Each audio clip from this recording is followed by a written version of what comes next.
अल्लाह के नबी सल्लल्लाहु अलैहि वसल्लम ने फरमाया, इन्ना अव्वला मा युरफउ अन हाज़िहिल उम्मती अल हयाउ वल अमानतु।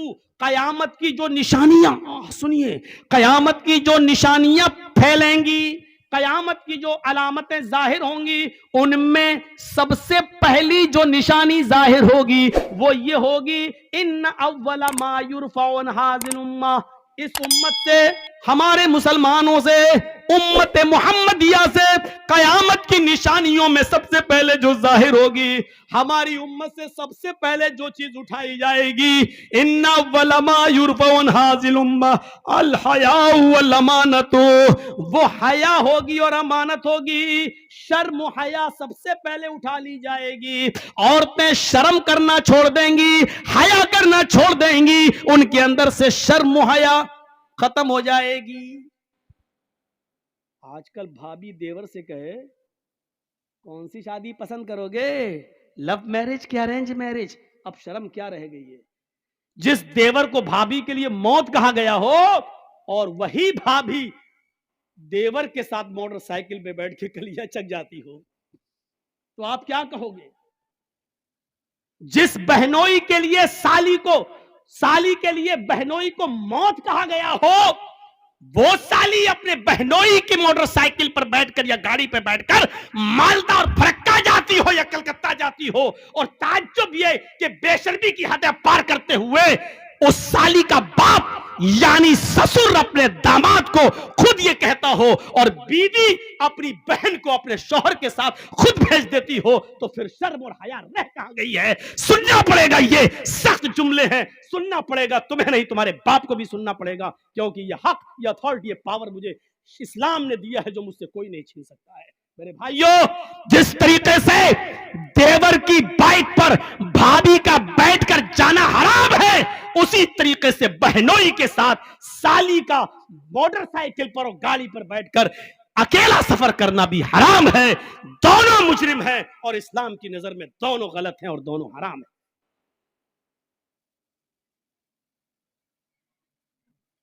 अब सबकी नजरें जा रही होंगी, हाँ, कौन लेके जाता है अपनी साली को? सबके दिमाग घूम रहे होंगे, कौन है जो अपनी भाभी को लेके जाता है? बहुत से हैं, स्कूल में पढ़ाती हैं, टीचर हैं। आदमी तो बेचारा सुबह दुकान पे चला गया, छोटा भाई भाभी को पहुंचाने जा रहा है स्कूल, लेने भी जा रहा है स्कूल। अगर देवर और भाभी का रिश्ता इतना पाकीज़ा होता, तो अल्लाह के रसूल कभी देवर के लिए मौत का लफ्ज इस्तेमाल ना करते। सोचिए, इस मौत के लफ्ज को कायनात की सबसे बड़ी हस्ती जनाब मोहम्मद रसूलुल्लाह सल्लल्लाहु अलैहि वसल्लम इस्तेमाल कर रहे हैं। सुनो, सुनना पड़ेगा। बीवी के साथ आप खाना खा रहे हैं, अचानक साली आ जाती है, आपकी बीवी कह भी रही है, आओ चलो बैठो खाना खा लो। बीवी की मौजूदगी में भी, बीवी की इजाजत के बावजूद भी साली के लिए बहनोई के साथ और बहनोई के लिए साली के साथ खाना जायज नहीं होगा, एक ही प्लेट में, एक ही थाली में, जबकि साली का चेहरा खुला हुआ हो और वो बेपर्दा हो। गौर कीजिए मेरे भाइयों, जब बीवी की मौजूदगी में भी साली के साथ बेपर्दगी के साथ अकेले में नहीं बैठ सकते हो, तो साली को मालदा, कलकत्ता और कलियाचक और मुर्शिदाबाद और फरक्का कैसे ले जा सकते हो?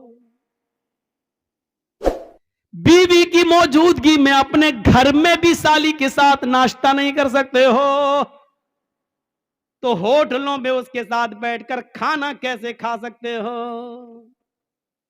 इस्लाम की मोहब्बत है तो मानो, नहीं है तो जो दिल चाहे करो। अल्लाह के नबी ने फरमाया, जब शर्म हया किसी के अंदर से निकल जाती है तो उसका जो दिल चाहे वो कर सकता है, जब शर्म हया नहीं तो जो दिल चाहे करे। अब उसके ऊपर कोई चीज नहीं रह गई, जब शर्म हया ही नहीं रही। अल्लाह के नबी चीख कर कहते हैं, इन्न अव्वल मा युरफअ युरफउ अन हाजिल उम्मती अल हयाउ वल अमानतु, हमारी उम्मत से सबसे पहले जो चीज उठाई जाएगी वो हया है, शर्म है, सबसे पहले ये दूर कर दी जाएगी। आज शर्म हया बिक चुकी है, नीलाम हो चुकी है, शर्म हया नाम की कोई चीज नहीं रह गई है, शर्म हया नाम की कोई चीज आज बाकी नहीं रह गई है। आज लड़के और लड़कियां एक साथ गुफ्तगू करते हुए, साइकिल चलाते हुए, बातें करते हुए जा रहे हैं, ये शर्म हया नाम की कोई चीज नहीं रह गई है। वो एक दौर था, वो एक दौर था मेरे भाइयों कि जंग जमल के मौके पर जब हजरत आयशा एक जगह पर बैठी हुई थी और हजरत अली में जंग हो रही थी, हजरत अली रजी अल्लाह ताला अन्हु ने रुका, एक पर्चा, एक नोट लिखा और नोट लिखकर हजरत आयशा के भाई अब्दुर्रहमान को दिया और फरमाया कि ये अपनी बहन आयशा को देकर आओ, इसमें मैंने कुछ चीजें लिखवाई है, हजरत आयशा को वो पसंद आ जाए तो मुझे बता देना, इसमें हमने कुछ मशवरे लिखे हैं, हजरत आयशा अगर उन मशवरों से खुश हो जाए तो मुझे बताना। ओ मेरे नौजवान साथियों, आए मौजमपुर के लोगों, आए इस गांव में रहने वालों, आए बंगाल से जुड़ने वालों, सुनो, हजरत अब्दुर्रहमान हजरत आयशा के भाई हजरत अली का पर्चा लेकर आ रहे हैं, घोड़े पर बैठे हुए, घोड़े की पैर की ठोकरें धूल उड़ा रही हैं, उस धूल में हजरत आयशा समझ नहीं पाई कि इस घोड़े पर बैठकर कौन आ रहा है। हजरत आयशा ने जल्दी से पर्दा कर लिया और जल्दी से अपना चेहरा छिपा लिया और मुंह मोड़ लिया, और अब्दुर्रहमान आते हैं और उनके हाथ में पर्चा देते हैं, लीजिए ये पर्चा हजरत अली ने दिया है। हजरत आयशा ने उस पर्चे को लिया और पर्चा पढ़ने से पहले कहा, आय अल्लाह ये कौन सा दौर आ गया है, आय अल्लाह ये क्या जमाना आ गया है, अब लोग मेरे पास दिलेरी के साथ आना शुरू हो गए हैं, अब मेरे पास आने में शर्माते भी नहीं है, आय अल्लाह ये क्या देख रही हूं मैं कि लोग अब बिल्कुल निडर हो गए और लोग मेरे पास बरजस्ता आने लगे हैं। पहले आवाज देते थे, अपना नाम बताते थे, सब कुछ कहते थे, उसके बाद मेरे पास आते थे, अय अल्लाह अब लोगों में इतनी जुर्रत और बेबाकी हो गई है, इतनी निडरता आ गई है कि अब डायरेक्ट हमसे पास आ गए और हमसे बातें करने लगे। हजरत अब्दुर्रहमान ने जब अपनी बहन आयशा के मुंह से ये जुमले सुने तो कहते हैं, आए बहन जरा पलट कर देखो, मैं तुम्हारा अपना भाई अब्दुर्रहमान हूं, मैं गैर नहीं हूं। तब हजरत आयशा ने पलट कर देखा तो सामने उनके सगे भाई खड़े थे, तब उन्होंने इत्मीनान का सांस लिया, तब उन्होंने चैन की सांस ली। मेरे भाइयों, हजरत आयशा का पर्दा करना और अपने भाई से को पहचान न सके तो ये कहना, अब लोगों में ये कितनी दिलेरी और बहादुरी पैदा हो गई है कि वो आप बिला रोक और टोक मेरे पास आ जाते हैं। अरे अल्लाह ये मैं क्या देख रही हूं। गौर कीजिए इस जुमलों पर, हजरत आयशा की जबान से ये निकलने वाले जुमले आज हमारी मां बहनों को क्या दर्श देते हैं। आज इनकी जुर्रत और बहादुरी देखो, जिसके साथ जाए चली जाती है, जिसके साथ जाए टहल लेती है, जिसके साथ बैठना चाहे बाइक पे सवार हो जाती है,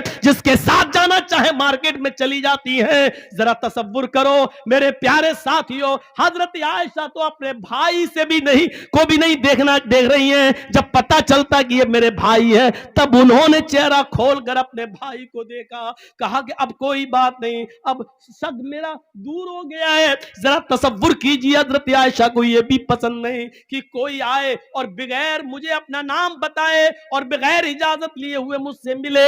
मेरी मां बहनों, हमें सोचना पड़ेगा कि ये सब क्या है और आज हम किस दलदल में घुसे हुए हैं। तरक्की इसको नहीं कहा जा सकता है जिसको हम तरक्की का नाम दे रहे हैं। ये तरक्की नहीं है जिसको हम तरक्की कह रहे हैं।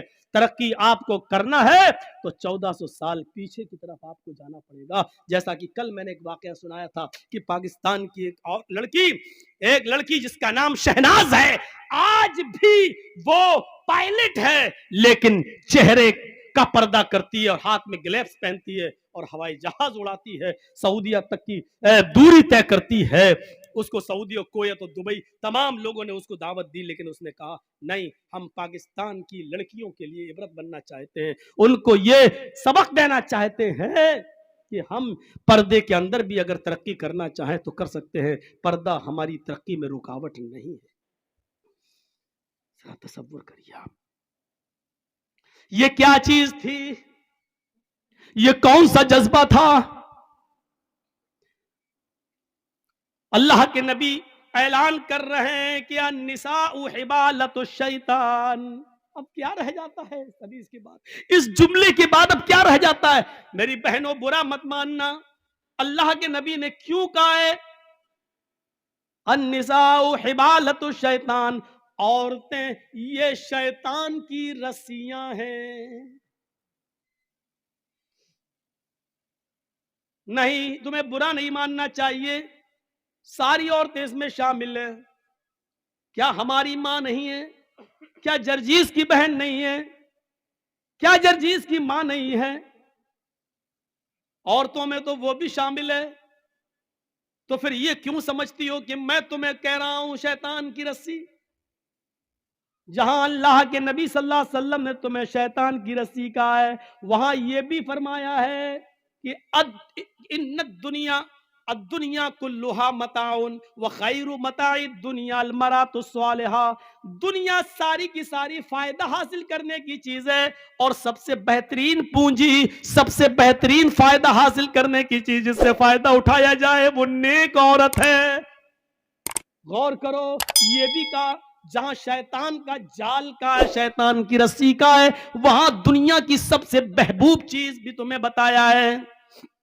अब दोनों के फर्क को समझो, क्या कहा है अन्निसाउ हिबालतु शैतान लियसीद बिहर रिजाल, लियसीद बिहर रिजाल। शैतान की रस्सियां हैं ये औरतें, और शैतान इसी जाल को डालकर, इसी रस्सी को डालकर मर्दों का शिकार करता है। शैतान जब किसी आदमी को फांसता है तो इसी शिकार का इस्तेमाल करता है, इसी जाल को फेंकता है, इसी को खूबसूरत बनाकर मर्दों के